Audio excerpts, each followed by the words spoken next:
Hi, everybody. My name is Sandy Roberts, and I am the Education Program Manager for Science Friday. So as someone who loves coding, loves technology, I cannot wait to jump in tonight's discussion. I'm really excited to hear what students in the audience think about AI. This is your chance, your opportunity to share your ideas and ask your questions. So please make sure you get those thoughts into our Q&A box down there so we can make sure we highlight as many questions as possible. We love to hear your voice, but if you don't feel like you want to be on audio, remember, I'm happy to ask your question for you. You're welcome to stay anonymous. All right, I think we're ready to get started. So I am going to introduce our fantastic guests for today. So if you could all turn on those cameras and turn on your audio, we will go ahead and introduce everyone. All right, so let's start with Sebastian Rao. You're a rising senior at a STEM magnet school in Virginia. You've studied the use of AI by students, particularly in debate, contributing to the March 2023 book, ChatGPT, Navigating the Impact of Generative AI Technologies on Educational Theory and Practice. He is co-founder of his school's chapter of the International Youth Neuroscience Association, and he was a student speaker at the AI by Education, a free online conference which aimed to help prepare teachers for the use of AI technology in their classrooms this fall. And I need to slow down. I'm very excited and have had too much caffeine. Sebastian, why don't you say hello? Hi, thank you so much. I'm so glad to be here and happy to talk to you all and answer questions. All right.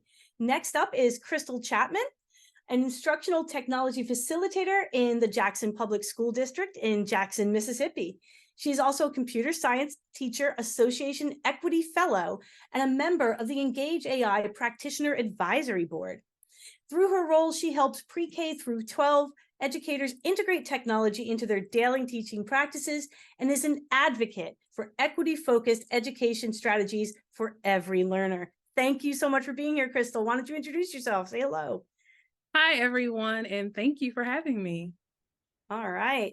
And last but certainly not least is Andy Forrest. He is the founder and executive director of STEAM Labs, a nonprofit organization focusing on innovating around education with a focus on equitable access to STEAM training and tools for children, teens, adults, and professionals across Canada and the world.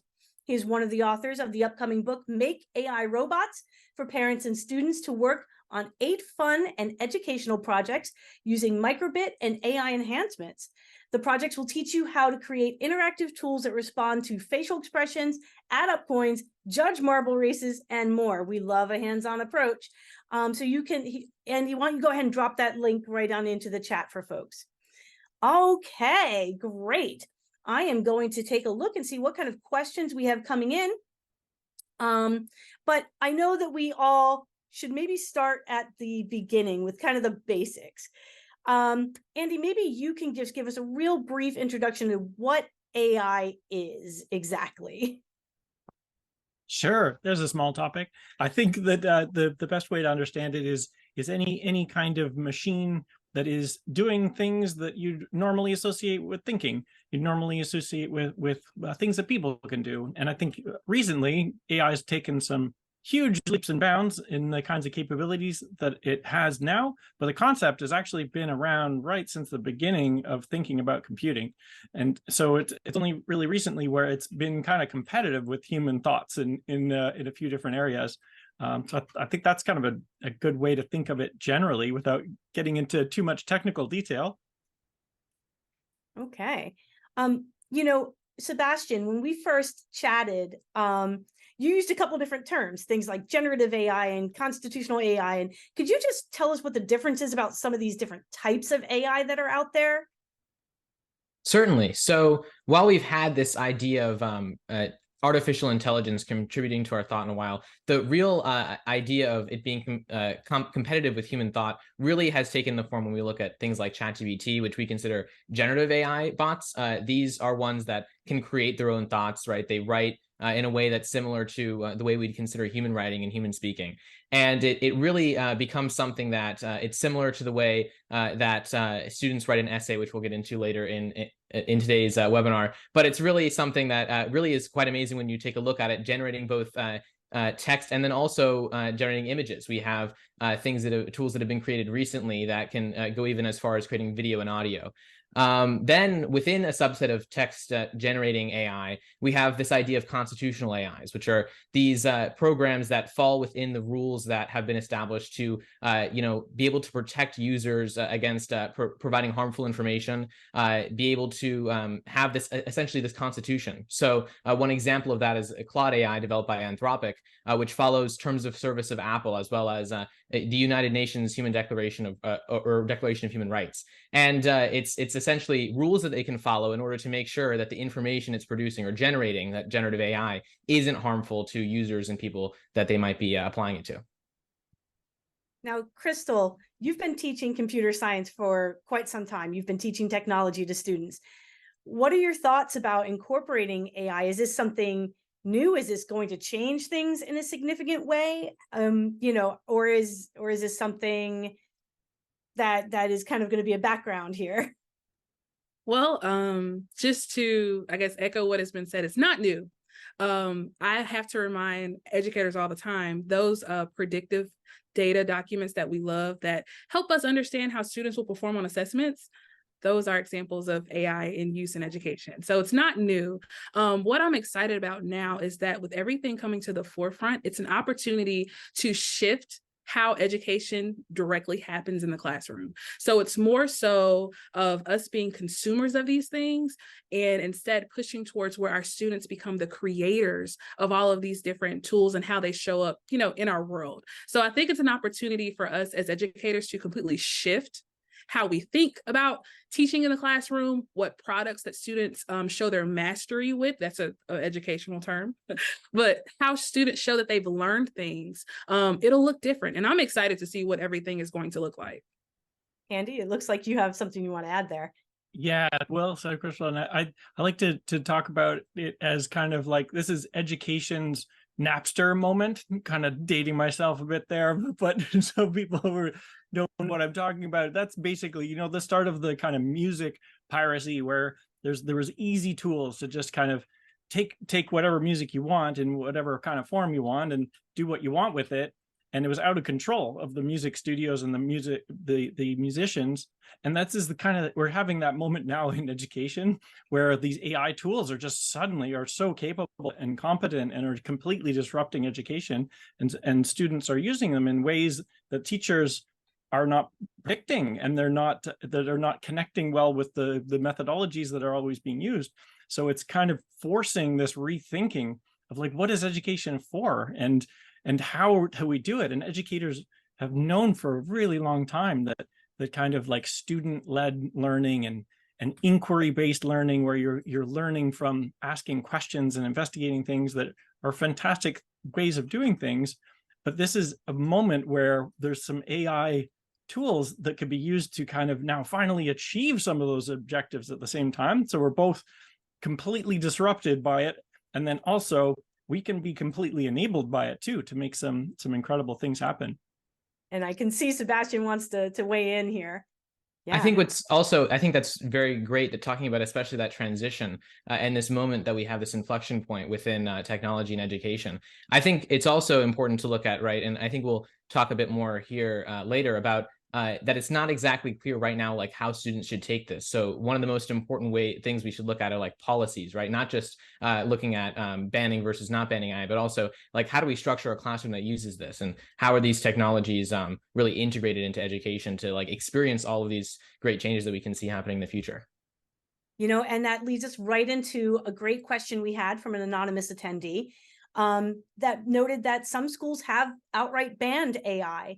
And they want to know, should students be allowed to use generative AI in their classroom? Can they use it on their homework? Should they be allowed to use it on their homework? Thoughts? That was a big one. I know. That's a big one. Go ahead, Chris. Well, I think what I've said to educators is that this is the point in time where we're going to be challenged to teach differently. And there's nothing necessarily wrong with teaching differently. I think that there are some foundational things that will never change, but this is an opportunity to really, really dive into getting, I guess, elbow to elbow, kneecap to kneecap with your students and understanding things from their point of view, allowing them to take the lead, letting them serve as the experts. So we can see what, imaginative things that our students come up with, because they always have these great ideas. And I think that using tools like this would give them the opportunity to really take the lead. But that takes a growth mindset. That takes a lot of understanding across all levels of education that it's okay if it looks a little messy in the beginning. We're working towards a great product. So I think it's a lot of really sitting down and trying to figure out, like what was already said, what is education supposed to look like today? And then adjusting based on those things. And it's a hard conversation. Yes, we need policy. Yes, we need regulations and rules, but I'm just still super excited to see where we go. I'm ready for, everyone to stop leading with fear and start trying to understand how we can use these things, because AI is not going anywhere. I think that's such a great point. Sebastian, I'm kind of curious, just from the student perspective, are they experiencing kind of the same fear about it? Have you heard students worried about AI, or are they more accepting of the new technology? So I think it's a bit of both of those, and kind of in an interesting combination. One thing that's really interesting, especially, is when students are asked like what their fears are related to AI. Like when I was talking to some of my peers within my program that I'm in, one of the main fears that pops up isn't really related to the use in the classroom, but it's something that educators are really usually concerned about, which is, how do we prepare students for the future? And so it seems like a lot of people are thinking, AI is going to be integrated into industry. It's going to be necessary for jobs, and the future is going to be reliant on a lot of these new technologies. So if the education isn't there for it right now in the status quo, then we're not able to really train students on how to use it in proper ways for the future. Like in my county in particular, initially. Earlier last year, or last semester, I should say, they had a total ban on generative AI within my county. But more recently, the Virginia governor said that we should be teaching usage of generative AI, particularly because it's important for use in industry in the future to train students after they're out of the classroom, out of education. So I think that's really where a lot of it comes in, is like, how should students be prepared for the future, and how much AI integration is needed to do that? Because that's really what one of the main purposes of teaching these skills, durable and soft skills in the classroom is how should students be prepared, and what's the best way to do that? I think that brings up such an important point about this is something that students need to understand. We have a great question from the audience, and I'm very curious about this too. Juan has a question about AI use in other languages. Juan, would you like to ask your question? Yes, hi. Hello. Yeah, I'm calling from Florida. It's basically trying to see how can I use this technology for example, the new generations. My kids are 10 and 7 now, so I would like to see if there is any tools that I can use online for Spanish, especially, to help them be more proficient in other languages as well. Thank you. Andy, I think you may have some ideas here.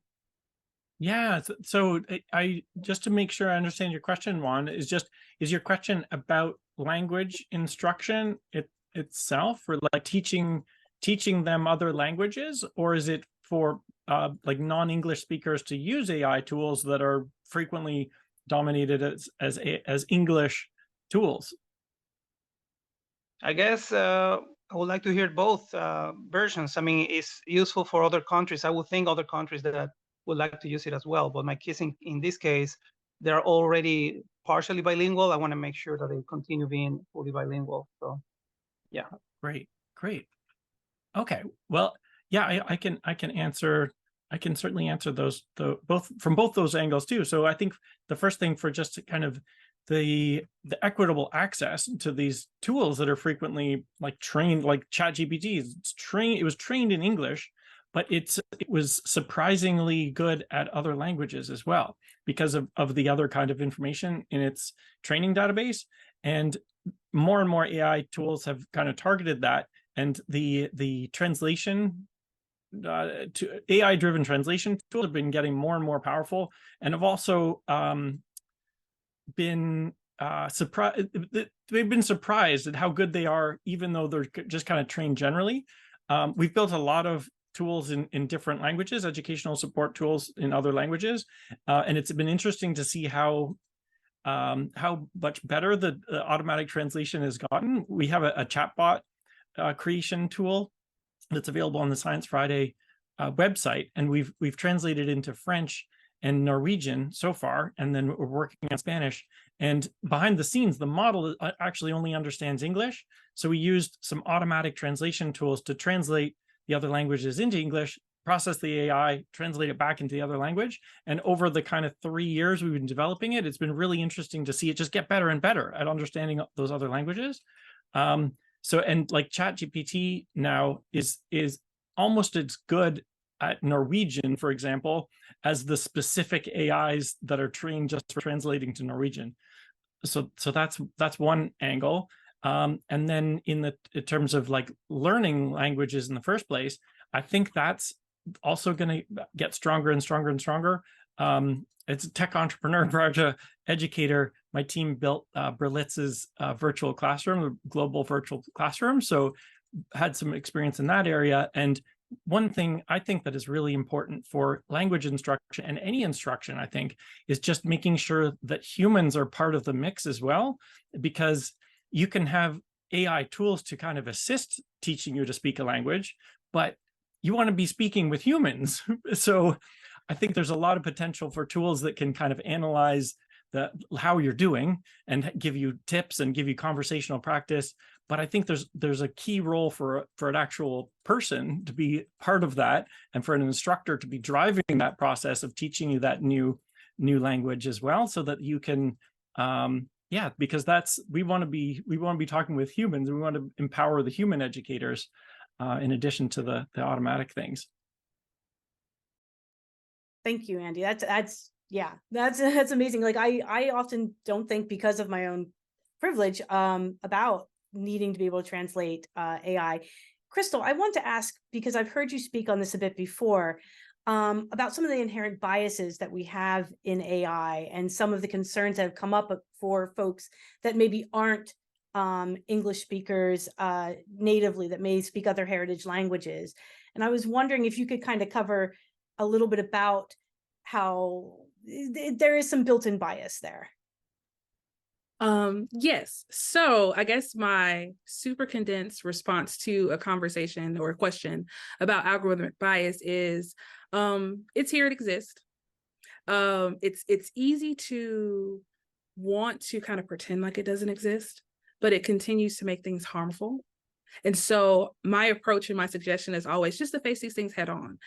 We recognize that a lot of the developers may be of a particular group, a particular life experience, socioeconomic status, and that's perfectly fine. But we want to make sure that as we are building these things out, as we're having students learn how to be creators and developers, that they are understanding they need to include diverse experiences and perspectives. And so a lot of it really is just kind of acknowledging that the data is not complete. The data is not fully representative of every single person that would come in contact with the platform. And honestly, that's a heavy lift. That's a hard ask for any developer, any platform to be able to do immediately. One of the things that I challenge a lot of the different startups that I end up having conversations with is, how does this work, not just for students of different racial backgrounds? How does this work for our students that have disabilities or that are multilingual? How do we make sure that they are not unfairly depicted as maybe on some learning platforms not performing at the same level, when it's not necessarily because they don't know the content? It's just the way that they're being asked to show that they know the content is completely not appropriate for how they share information or how they learn. So I think it's a matter of us as educators holding these companies accountable for producing things that make sure that no one is being harmed. But then also it brings back in keeping humans in the loop. And that's a phrase that the Department of Ed uses a lot, to where as an educator, I know my students better than any platform ever could. And so before there's a decision being made, before, especially if there's punitive things happening, because I hear a lot about students' concerns about academic dishonesty claims and things of that nature. Before these things happen, an adult needs to step in and say, hey, let's get more evidence, let's get more data, let's evaluate based on what we know of the student's experience, rather than just saying, well, the platform said A, and we're going to go with A, and we're not going to move away from that thought altogether. I think adding students in the loop, and then of course holding these companies accountable for having data where they're transparent about where the data is coming from, about how many times it's been tested, who has it been tested on. These types of things will make sure that the tools that we use and that we have to use aren't harming our students.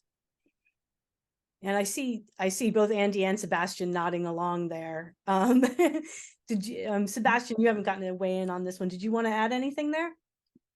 Certainly. I think particularly when we're looking at how we should approach a lot of these equity concerns and these divides also happens on the end after we've implemented certain AI tools into the classroom or even cracked down on it. I think one thing in particular is the problems that we've seen with cheating accusations, with regards to the use of AI.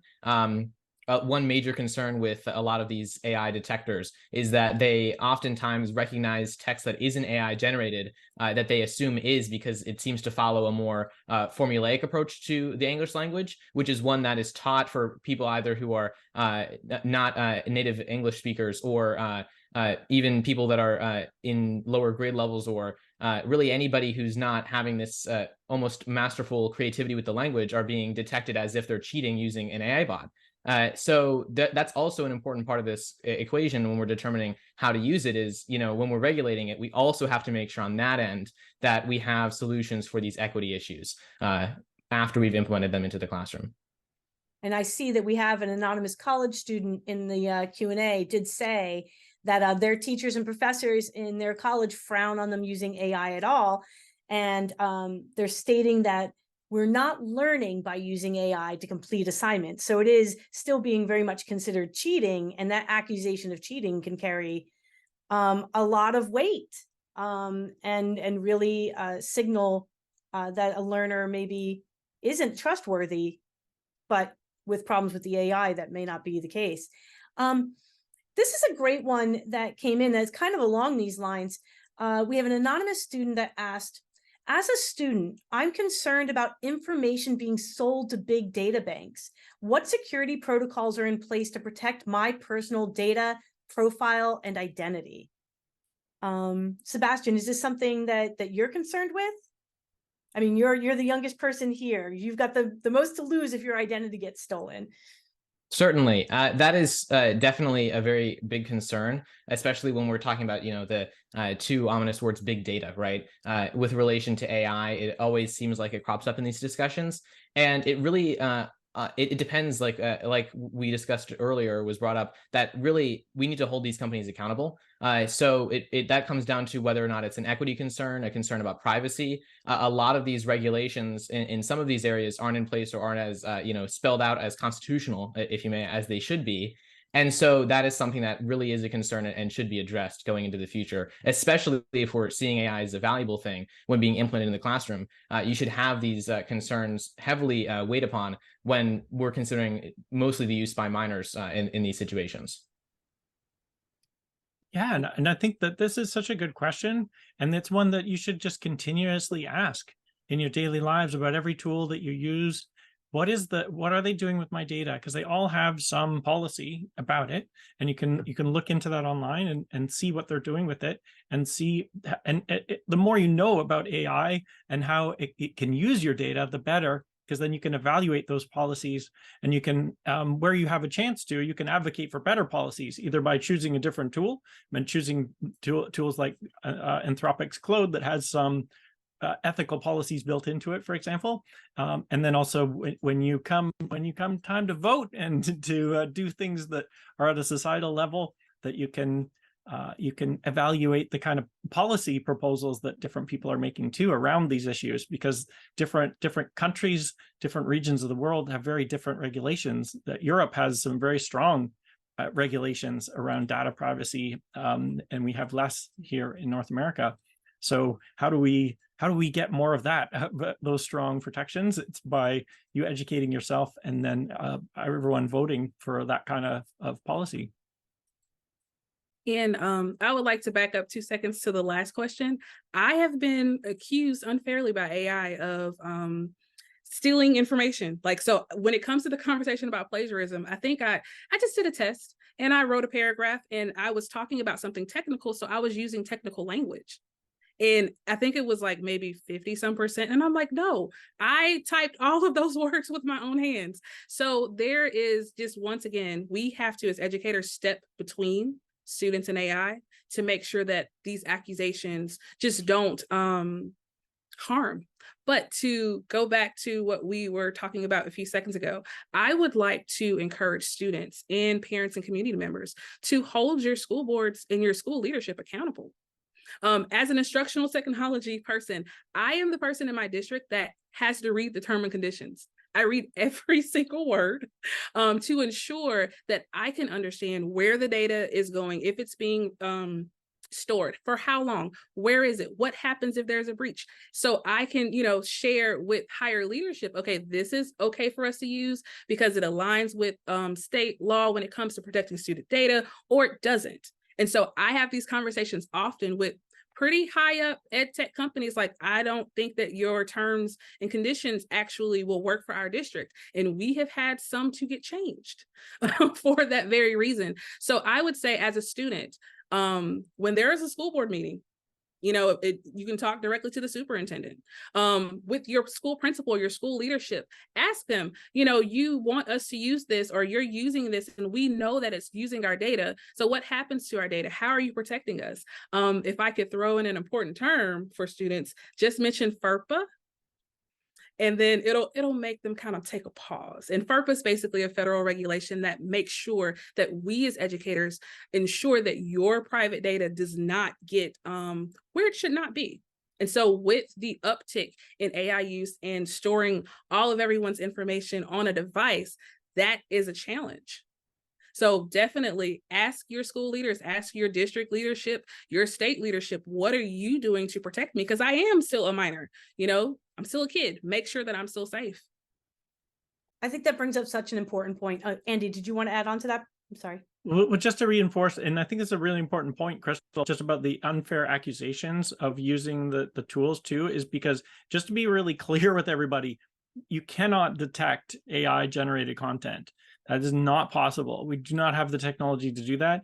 And you can find articles by OpenAI, who makes ChatGPT, who's the most powerful large language model that's out there, that they can't do that. And so all of these tools, and if you look at what they say, like Turnitin and these different kind of companies that are saying that they can detect, they're all talking about probabilities, not certainties. And that's just nonsense. That just means, that's like saying when you smell a fart, who smelt it, dealt it. Like, that's not a basis for an accusation or a consequence. You cannot prove that. So if anybody, and that's, if you're accused of this, you see people accused of it, you can find support online for the position that that's not possible to actually detect. Yeah, I think it's really important that, and that's part of why we hosted this tonight. Students, this is your world, and this is something that you are going to need to advocate about. We need to learn from you. So actually that kind of brings us to, well, we've got a couple of interesting questions coming in from students. One wrote, I used AI to check a statistics homework assignment, and their answers were wrong. So I told the AI that their answer was wrong and provided them with the correct answer. Can a student teach AI? Is there a way to provide an AI platform with updated information? Andy, I feel like this is all you. I love this question. Thanks so much. Yes. So these large language models are gigantic. They're huge. They were trained on billions and trillions of pages of content, and they're trained to detect the patterns in that content and then generate new content based on those patterns. So, and they put a lot of work into trying to make it stick to those patterns, and then also make it stick to some guardrails that they define inside there. But these are, at their root, they're kind of creative models. They're creating new generative text. And the reason that they're getting kind of facts wrong is because they're not a database. They don't contain all of that training material in them. They just contain the kind of patterns. They contain the gist of all that training material. And if they're big enough, then just that gist is enough to get some simple things right. And I've done a lot of experimentation of just like how deep does its math knowledge go for these models? And you can get pretty far of like 1 + 1, it'll get that right. 2 + 2, get that right. But we have access to the kind of the system information, the kind of guardrails as developers, and we can insert new facts in the system prompt and the guardrails and make it do whatever we want.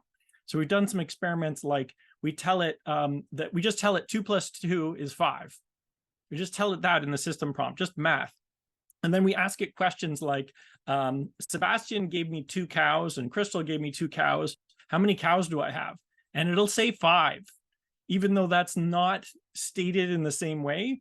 So it's just following these kind of patterns. And so you can't, as a student and a user of the system, you can't influence the original training material, but you can give it instructions and context to make it do a better job at whatever the task is that you want it to do. So I just gave you an example of giving it really bad context, and it's following my information and going with it, but you can give it good context too. So if you found your statistics assignment, it was answering something wrong or the wrong kind of way, you can tell it how you'd like to phrase things. You can correct facts that it's getting wrong, and then it will redo answers with that information that you have.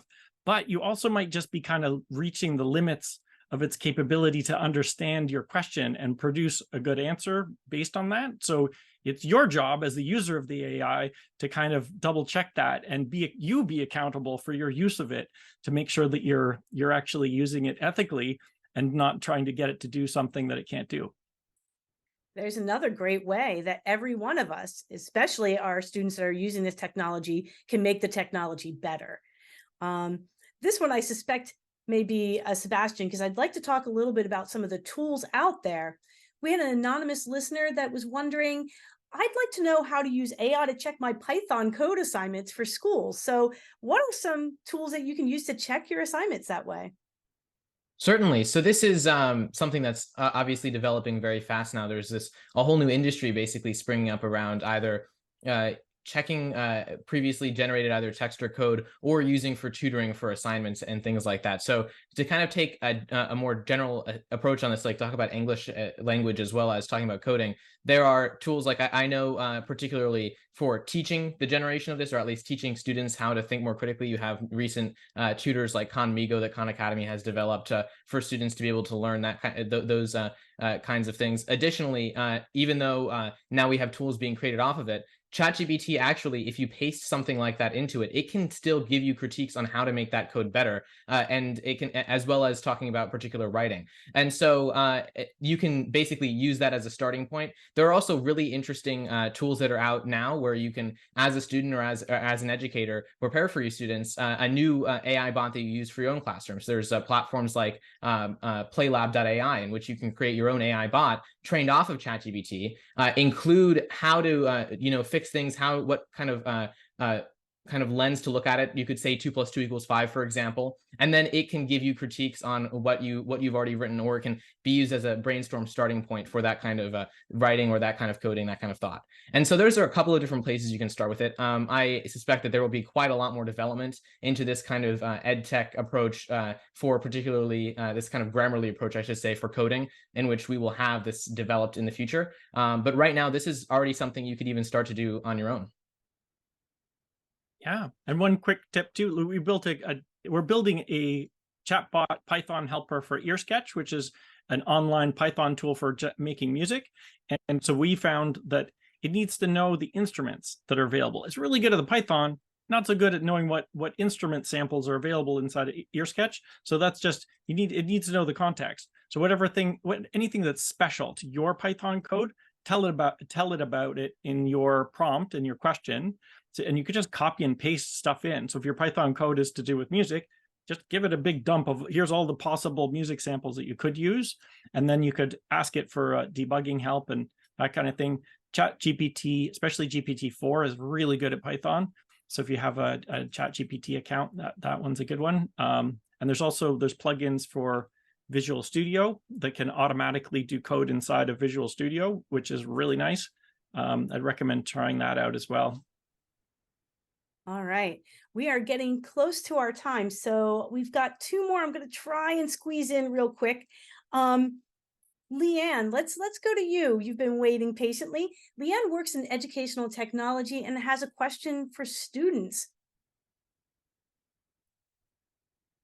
Leanne, are you there? I'll try. Can you hear me okay? Yes, yeah. Oh, okay. All right. I wasn't sure the mic was going to work. I'm on the less ideal computer. So I work in ed tech, and I wanted to just kind of hear from students specifically. What do you want educators to know about how you would like to work with AI in education? And are there places where you think it will be easier or more difficult? And there's a close corollary question to this. When ChatGPT was first released, many K-12 and higher education educators responded with fear.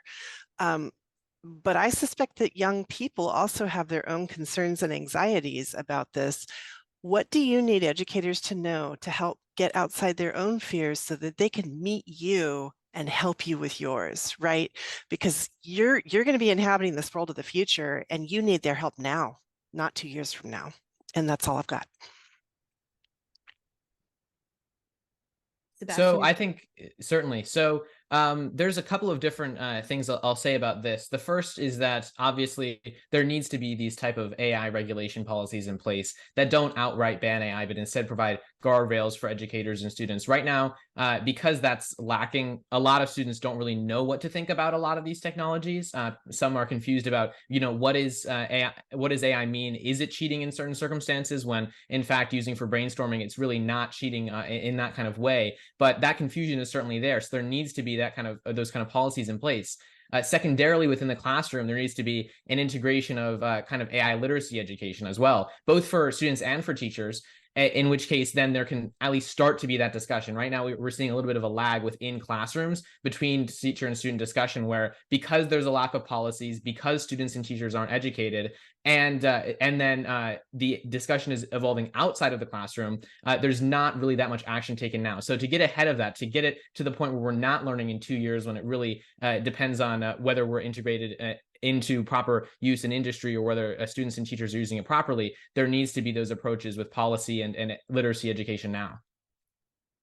That is such a great point. And Crystal, I wanted to ask you, because I know that you walk this line between working with teachers and working with students. Do you have any tips for either side of the aisle, as it were, in facilitating this kind of work? A few, but I'll limit it as best I can. When it comes to the educator aspect, I encourage them to be comfortable taking a backseat to the knowledgeable student. It's okay. It's a little weird in the beginning. You're used to being the person they seek knowledge from, but teaching them that they too can be experts provides them with a skill that will take them throughout life. And so I definitely would start with that. Also, from the educator side, talk about digital citizenship. I have spoken with students recently, and they have a fear of being accused of being academically dishonest. Even when you're talking about brainstorming, I've had to comfort them in using it for brainstorming. And then, of course, my conversation always ends with just be honest about what you used. Be clear that you utilize this for this. Copy and paste the prompts, provide the prompts so that it's absolutely clear what you did versus someone finding out essentially on the back end and you having to explain. And so I think that a mixture of digital citizenship, us getting comfortable with being uncomfortable, and then just allowing that exploration will get us there.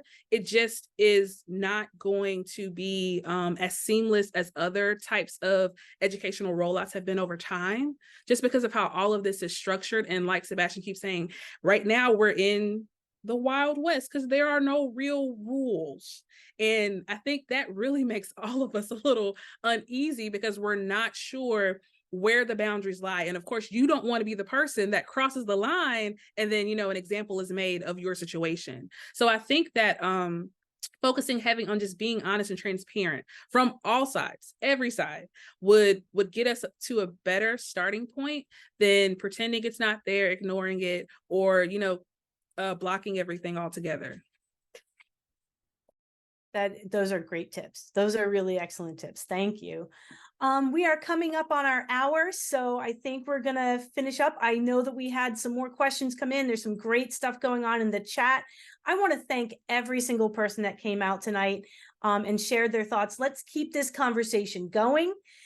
Feel free to reach out to Science Friday. Feel free to hit us up on social media. We want to continue hearing what students have to say and being part of this technology as it grows. I also want to thank our guests so much for coming out tonight. Sebastian, Crystal, and Andy, really fantastic work, really thoughtful input. Can we just each of you take a turn and just let folks know how they can get in touch with you or where they can find more if they want to keep learning. I'll go in the order you are on my screen. So Sebastian, where can people learn more? Certainly. So if you want to get in touch with me directly, you can reach out to me on LinkedIn. If you look me up, you can find that, as well as I have resources linked there under my link tree, including things that I've put out online. And so you can message me on there or connect with me on one of those platforms, and I'll get back to you. That's great. Crystal. I'm going to echo what Sebastian said. The fastest way to find me is on LinkedIn. It links everything else. And so if you start there, you'll find me. Excellent. And Andy? Yeah, LinkedIn's great. I'll put my email in the chat and URL to our upcoming book. We've got a bunch of stuff for educators in there too, and some best practices around AI in education. And email me. Love to talk more.